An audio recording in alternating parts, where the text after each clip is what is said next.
আপনারা হয়তো বিশ্বাস করতেন না যে তেঁতুল গাছে ঠাকুর হিসেবে পূজা করা হয়। অবিশ্বাস্য হইলে এটাই সত্যি যে কমলপুর মানিক ভান্ডারে একটা জায়গাতে প্রত্যেক বছর সরস্বতী পূজার পরের দিন তেঁতুল গাছে পূজা করা হয়, আর ওইখানে বড় একটা মেলা হয়, উৎসবও হয়। তো জায়গাটার নাম হচ্ছে ঠাকুরবাণী। আমরা আজকে যাইতেছি, জানি না কি লিগে তেঁতুল গাছে তারা ঠাকুর হিসেবে পূজা করে। তো এটা যদি আপনারা কেউ জানেন অবশ্যই কমেন্ট করবেন।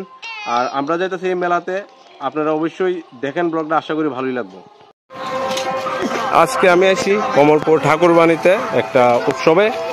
এখানে খুবই জাগ্রত আছে ঠাকুর। তো এখানে উৎসব আইলাম, তো দেখামো তোমরা রেগে আসলে ভিতরে কত সুন্দর করে তারা উৎসব হইতেছে। এখানে নানা ধরনের জিরাপি, তারপরে বুট, মটর টটর অনেক কিছু উঠছে, অনেক কিছু উঠছে এখানে। দেখো অনেক ধরনের জিরাফি, কত কালারের জিরাফি।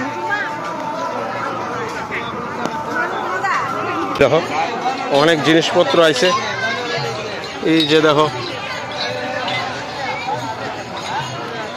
এখন ভিতরে যাবো কসমেটিক্স আর তোমার এটা কয় স্টেশনারি দোকান, এখানে যাবো।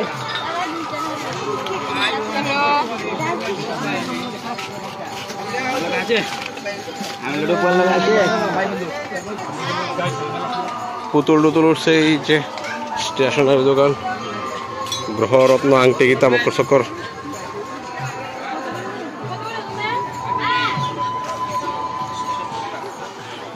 আগে দোকানপাটগুলো দেখাই, এরপরে যাবো ভিতরে। আমি অনেক ধরনের দোকান উঠছে আজকে, পুতুল টুতুল। এই এই এই এই এই দেখো, দেখছো ফুচকার দোকান উঠছে। আর এই হইছে উৎসব যেখানে হইতেছে, এই জায়গাতে উৎসব হয়, প্রচুর মানুষ হয়, প্রচুর মানুষ, প্রচুর ভিড় হয় এই জায়গাতে। এই যে দেখো প্রচুর ভিড় হয়, খুবই জাগ্রত।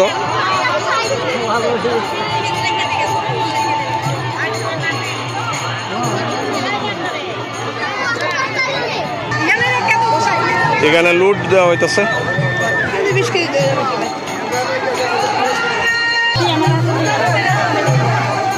মোমবাতি ধূপকাঠি জ্বালানো হয় এখানে। আর এই যে তেঁতুল গাছ, এটারে ঠাকুর মাইন্যা পূজা করা হয়।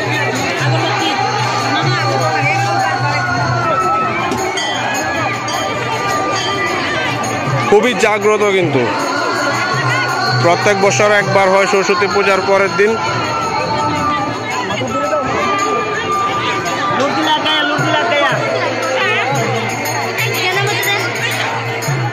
এই যে তেঁতুল গাছ, এই তেঁতুল গাছে ঠাকুর মানা হয়, এই লেগে এটার নাম হচ্ছে ঠাকুরবাণী।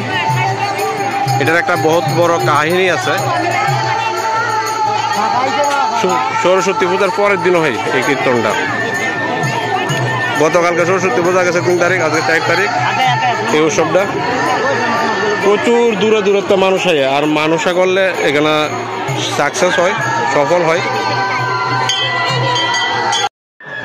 এখানে মহাপ্রসাদ খিচুড়ি রান্না হইতেছে। আশা করি বিকালের দিকের থেকে খিচুড়ি দেওয়া হইব। খুব তাড়াহুড়ার মধ্যে তারা কাজ করতেছে।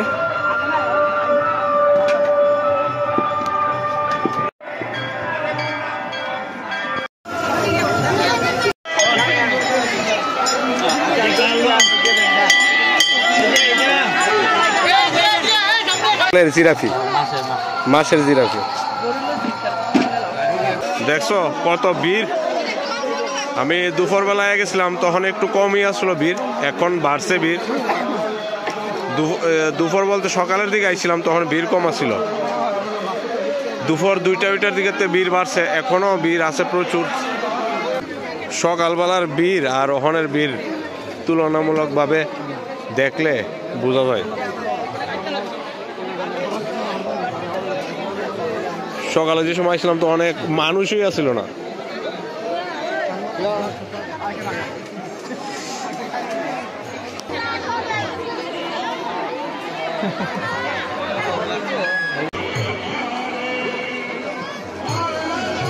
প্রচুর পরিমাণে মানুষ বাড়ছে।